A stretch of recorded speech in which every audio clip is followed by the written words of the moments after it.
After the age of 60, most women are missing only two things.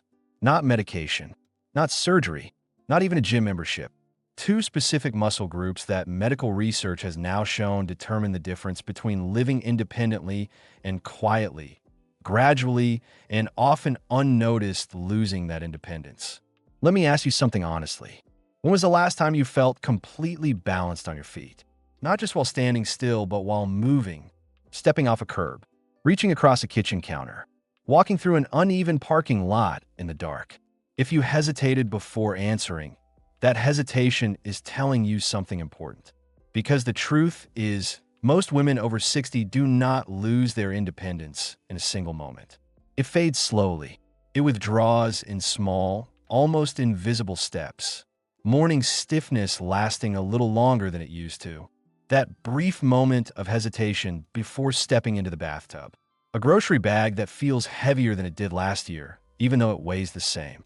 These are not normal consequences of aging. These are specific, identifiable, and in many cases reversible signals. Signals that certain muscle systems designed to protect your skeleton, stabilize your joints, and coordinate your movement are beginning to weaken. I have worked with women over 60 for more than 20 years. And the most important thing I've learned is this. When a woman comes into the clinic after a fall, the real story began 18 months earlier, sometimes 2 years earlier, with the slow and silent weakening of muscles that no one told her to pay attention to.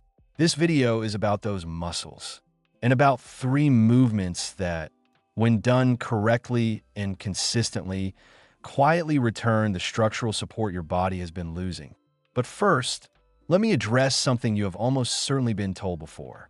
You've been told to stay active. You've been told to walk. You've been told to keep moving. And that advice is not wrong.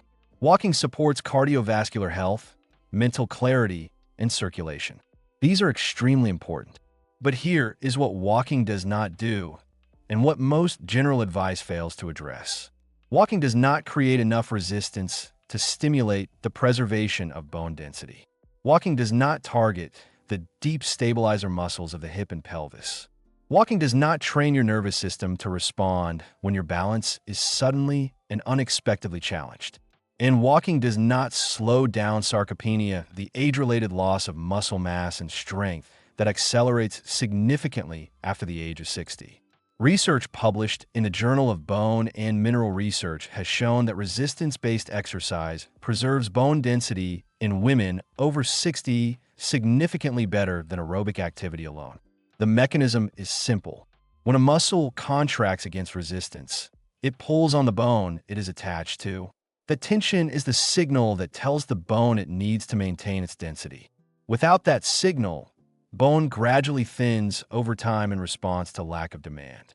At the same time, a major meta-analysis published in the British Journal of Sports Medicine in 2020 found that targeted lower body strength training reduced fall risk in adults over 65 by approximately 34%.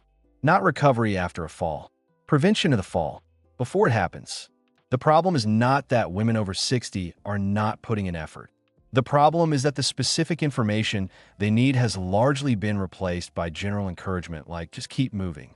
And without proper targeting, movement leaves the most important systems unprotected. So let's look at what actually protects you. Today we will do 3 exercises. Each is designed for home use, requires no equipment other than a sturdy chair, and carries very low injury risk when performed as described. Each targets a different biological system. And the third exercise, which I want you to pay special attention to, contains the insight that makes the other 2 significantly more effective.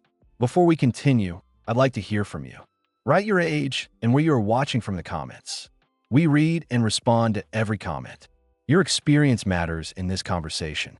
Now, let's begin. We're starting with the third exercise.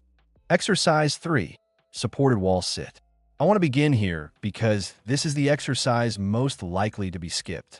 And in my clinical experience, it is the one that produces the most consistent improvement in daily functional strength in women over 60. The wall sit looks simple. It is not easy, and when done correctly and progressed gradually, it is one of the most powerful bone-loading movements available for a woman exercising at home without equipment. Structurally, here's how it is done. You stand with your back against a flat wall. Your feet are placed about 2 feet in front of you, shoulder width apart. You slide your back down the wall, bending your knees to a comfortable angle, somewhere between 90 and 120 degrees, depending on your current strength and comfort. You hold this position, then you slowly slide back up. The primary muscles working are the quadriceps, gluteus maximus, and the deep muscles of the hip. Secondarily, the hamstrings, calves, and deep abdominal stabilizers are engaged. Critically, this position also loads the femur and hip bones under sustained muscle contraction, which is exactly the kind of mechanical stimulus research associates with preserving bone density. A 2021 study from the University of Melbourne followed women aged 62 to 78 in a 16-week lower body resistance program. Participants showed a statistically significant increase in hip bone density markers and a 29% improvement in functional leg strength. Researchers noted that the isometric, or static hold component, contributed significantly to both outcomes. How do you do this safely? Find a flat wall with nothing on the floor behind you. Place your back fully against the wall. Your feet should be forward, not directly under you. Gently engage your abdominal muscles without straining. Now, slowly bend your knees and allow your back to slide down the wall. At the beginning, this may be only a slight bend. That is completely fine. Hold for 10 seconds. Do not hold your breath. Breathe steadily, then slowly straighten your legs and return up. That is 1 repetition. Start with 3 repetitions. Rest fully in between. Progress over time is clear. First increase to 15 seconds, then 20 seconds. Then go a little deeper. The final goal is to hold for 30 seconds at about a 90-degree knee angle. But this may take weeks or months, and that is completely normal. Why is this clinically so important? Because the quadriceps muscle that this exercise directly targets is the most critical muscle group in preventing falls that lead to hip fractures. Exercise 2, standing hip abduction. Most women have never specifically trained the muscles on the outside of the hip and pelvis. And most women over 60 are paying the price for this without realizing it. The muscles I am referring to are the gluteus medius and gluteus minimus. You don't hear about them often in general fitness advice. But in orthopedic medicine, they are among the most important muscle groups for women in this age group. Every time you take a step, your body weight briefly shifts onto one leg. During that moment, the gluteus medius of the standing leg must keep your pelvis level. If it cannot, the pelvis drops to the other side. This drop is small. Most people do not notice it in themselves, but it accumulates with every step and has consequences. It changes the angle of force passing through the knee joint. Over time, it contributes to the inner knee pain many women experience. It also places uneven load on the lower spine, contributing to the lower back fatigue that many people attribute to age. And most importantly, it reduces the body's ability to correct balance sideways when the ground changes or something unexpected happens. A 2018 study published in the journal Gait and Posture examined hip muscle strength in women over 65. Those in the weakest group were 2.3 times more likely to experience sideways falls within 12 months compared to the strongest group. Researchers noted that lateral hip strength is often underaddressed in fall prevention programs. The movement is simple. Stand next to a sturdy chair or counter. Place one hand lightly for orientation, not support. Your standing leg is straight but not locked. Your torso is upright and stable. Now slowly lift the other leg out to the side. Not forward, not backward, directly to the side. Lifting it about 10 to 14 inches is enough. Your toes continue pointing forward. Lift in 2 seconds. Pause for 1 second at the top. Then lower in 3 to 4 seconds. This slow lowering is an important part of muscle development. Start with 8 repetitions on one side. Then switch. 3 days per week is appropriate. When done correctly, you will feel a deep burning on the outside of the hip.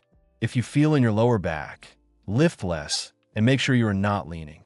Progression is similar to the wall sit. First, increase repetitions, then slow the movement. Months later, you can add a resistance band if you wish, but it is not required.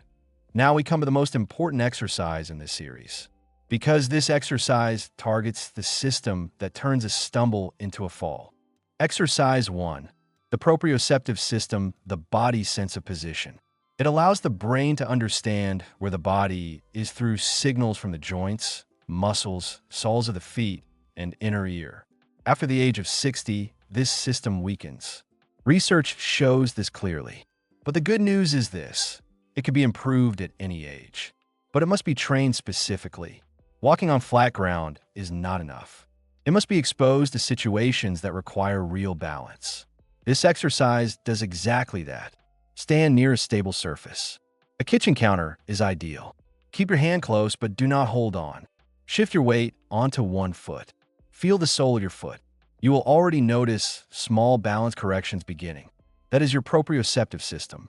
Now lift the other foot 2 to 3 centimeters off the ground. Focus your eyes on a fixed point at eye level. Hold for 10 seconds. Breathe. Do not hold on unless necessary. Then lower and switch. Do 3 repetitions. Swaying is not failure. It is training. Your nervous system is learning. Progress should be gradual. First, increase the time. Then reduce visual support. Eventually, try it with your eyes closed. This is the most powerful stage, but do not rush. Why is this exercise the most important? Because the others build strength and stability. But this exercise ensures that strength is used when it is needed. Harvard research has shown that in people over 65, those who can balance on one leg for less than 20 seconds have a much higher risk of falling. Now let's combine the 3 exercises. The wall sit builds strength. The hip exercise provides balance. The single leg exercise provides control. None of them require a gym. None require equipment. None are excessively difficult, but all require consistency. Research is clear. Improvement is possible even in your 70s and 80s. Now you know. Start where you are. 3 days a week. 1 set of each exercise. After 12 weeks, the difference will be measurable. Write in the comments, which exercise are you starting with? How old are you? Where are you watching from? If you want more content like this, subscribe. Your body has not given up. It is just waiting for the right signal. Give it that signal.